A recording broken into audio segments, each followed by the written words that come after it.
Hello everyone. I hope everyone is doing great in their respective life. So today in this video we're gonna look at 30 important MCQ on the general knowledge of Assam. So guys, if you're preparing for any kind of government exam, I mean competitive exam, especially which is going to be held in Assam, then this MCQ is going to be very important. Okay, so I want everyone to see the video till the end so that you guys will be cleared with the 30 questions.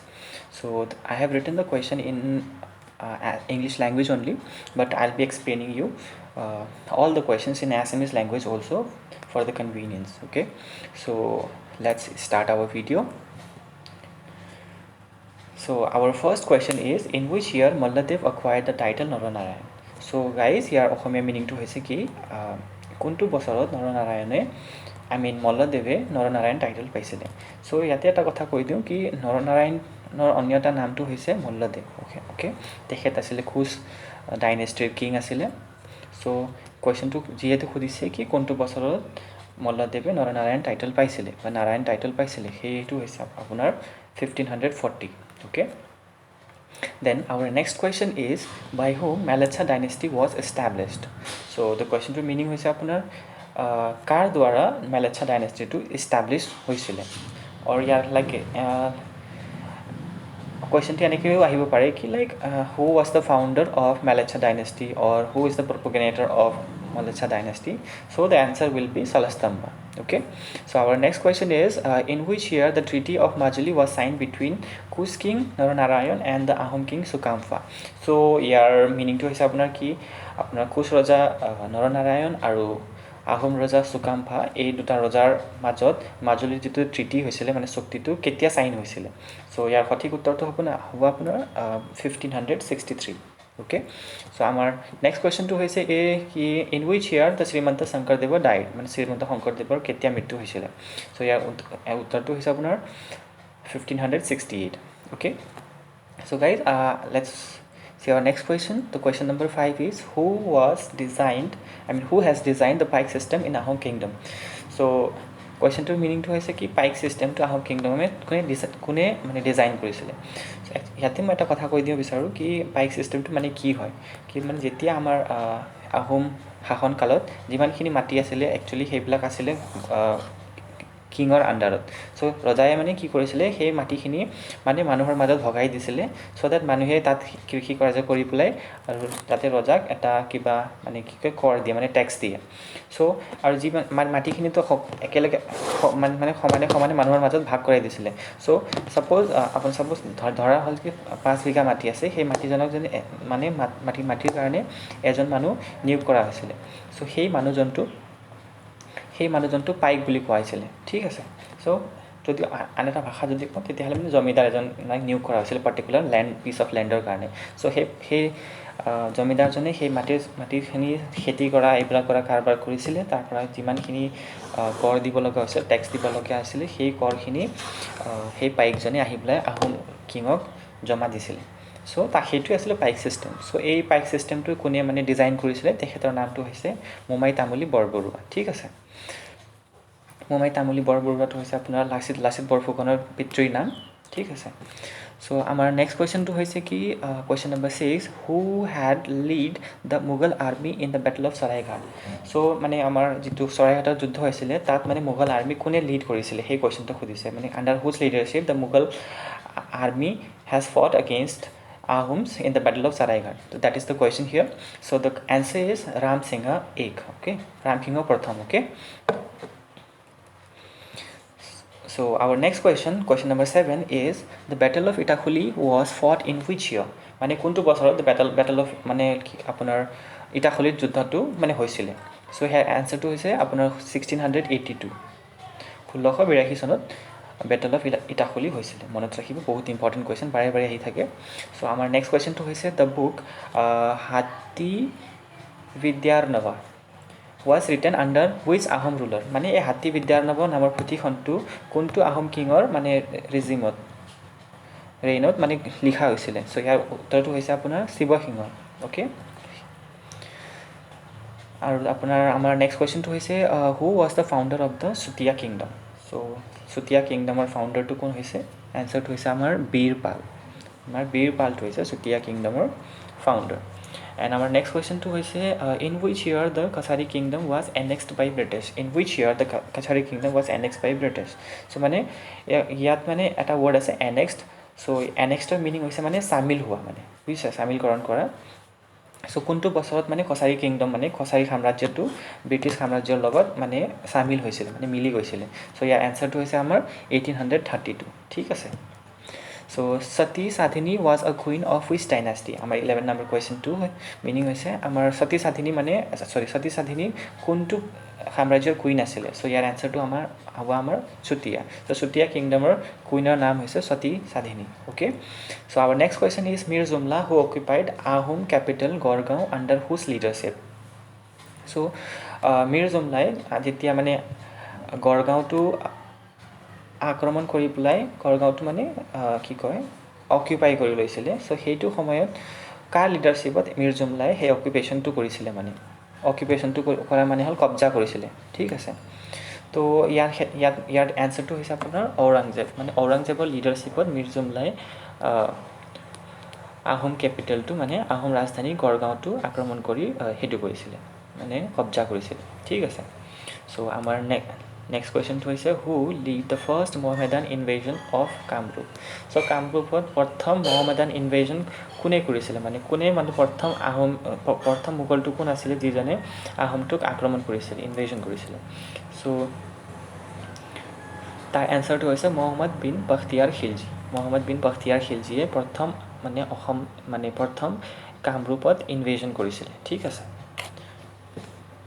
আমাৰ next কুৱেশ্যনটো হৈছে the coins used during Ahom rule was known as so' মানে ইয়াৰ কুৱেশ্যনটো meaning হৈছে আহোম সময়ত আহোম কালত মানে কইনছবিলাকক কি বুলি জনা গৈছিলে তো তেতিয়া এনচাৰটো হ'ব আপোনাৰ টাকা বুলি তেতিয়া সেইটো সময়ত কইনছবিলাক জনা গৈছিলে ঠিক আছে চ' আমাৰ কুৱেশ্যন নম্বৰ 15 হৈছে which dynasties coin were known as Narayani I think আপুনি এই নাৰায়ণী শব্দ শুনাৰ লগে লগে বুজি পাই গৈছে কি এইটো কোনটো সাম্ৰাজ্য হ'ব পাৰে চ' এতিয়া ইয়াৰ এনচাৰটো হৈছে কোচ সাম্ৰাজ্যৰ সময়ত কইনছবিলাক নাৰায়ণী বুলি জনা গৈছিলে ঠিক আছে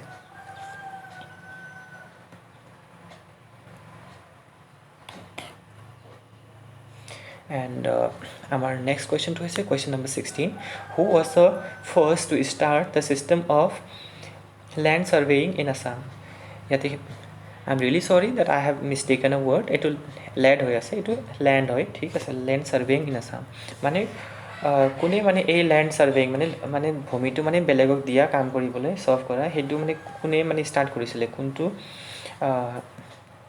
কোনজন আছিলে এইজনৰ লাইক মাটিটো মানে বেলেগক কাম কৰিবলৈ দিয়া বা লেণ্ড গ্ৰাণ্ট ছিষ্টেমটো মানে কোনে ষ্টাৰ্ট কৰিছিলে চ' ইয়াৰ এনচাৰটো হৈছে আমাৰ গদাধৰ সিংহ ঠিক আছে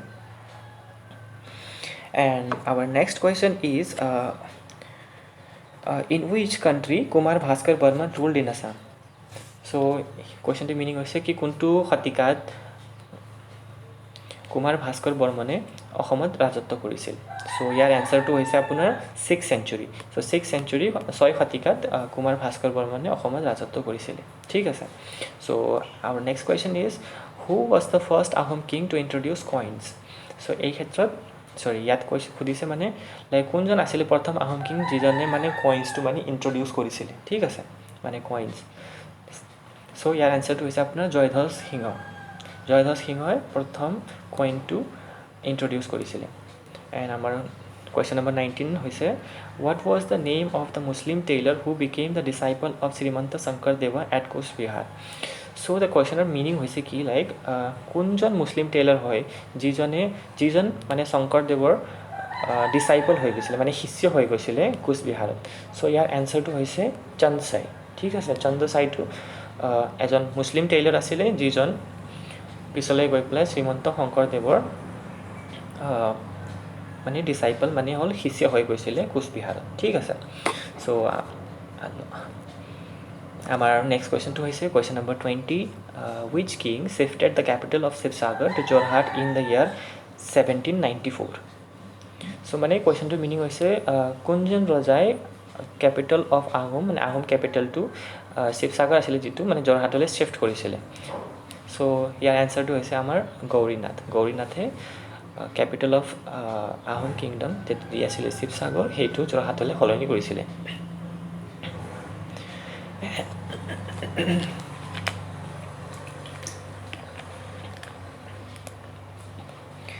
এণ্ড আমাৰ নেক্সট কুৱেশ্যনটো হৈছে question number 21, who was the patron king of Madhav Kandali. So' patron শব্দটোৰ মিনিং হৈছে মানে যিজনে ছাপৰ্ট কৰে, হেল্প কৰে বা আপোনাৰ প্ৰটেকশ্যন দিয়ে, সেই তাৰ মিনিংটো হৈছে পেট্ৰন। ঠিক আছে। So' who was the patron king of Madhav Kandali, মানে মাধৱ কন্দলীক মানে লাইক প্ৰটেকশ্যন দিয়া বা তেখেতৰ মানে স্পনচৰ কৰা, যেতিয়া আমি যদি এনেকৈ এতিয়াৰ ভাষাত চাওঁ তেতিয়াহ'লে স্পনচৰ কৰাৰ ৰজাজনৰ নাম কোন আছিলে? চ' তাৰ এনচাৰটো হৈছে আমাৰ Mahamanikya. Mahamanikya was the patron king of Madhav Kandali. ঠিক আছে। So' let's move ahead with another question. In which year the Hiwensang visited Assam? So I don't think that it is necessary to explain you in Assamese. So in which year the Hiwensang visited Assam? কোনটো বছৰ, কোনটো মানে বছৰত হিউৱেনচাং অসমলৈ visit কৰিছিলে? ইয়াৰ এনচাৰটো হৈছে 1636 AD। ঠিক আছে। So' let's move ahead with another question. In which one was the first kingdom from Assam that annexed to British rule under the doctrine of lapse policy? So my friend, I want to tell you here the doctrine of lapse policy. The doctrine of lapse policy to ki hoy? So under the doctrine of lapse policy, what happened? If there is no king to rule a particular kingdom, then those kingdoms will be annexed by the Britishers under the doctrine of lapse policy. Because since there was no any ruler to rule the particular place, so they have occupied, means the British are used to occupy those places under the doctrine of lapse policy. ঠিক আছে। চ' মানে অসমীয়াত ক'বলৈ গ'লে মানে কি হ'ব আপোনাৰ like doctrine of lapse policy, মানে ডক্ট্ৰিনটো হৈছে প্ৰথমত মানে ডক্ট্ৰিন হৈছে মানে নিয়ম। ঠিক আছে। ডক্ট্ৰিনৰ মিনিংটো হৈছে নিয়ম। লেপছ পলিচি মানে লেপছ পলিচিত এটা নিয়ম মানে ব্ৰিটিছসকলে মানে ইণ্ট্ৰডিউচ কৰিছিলে।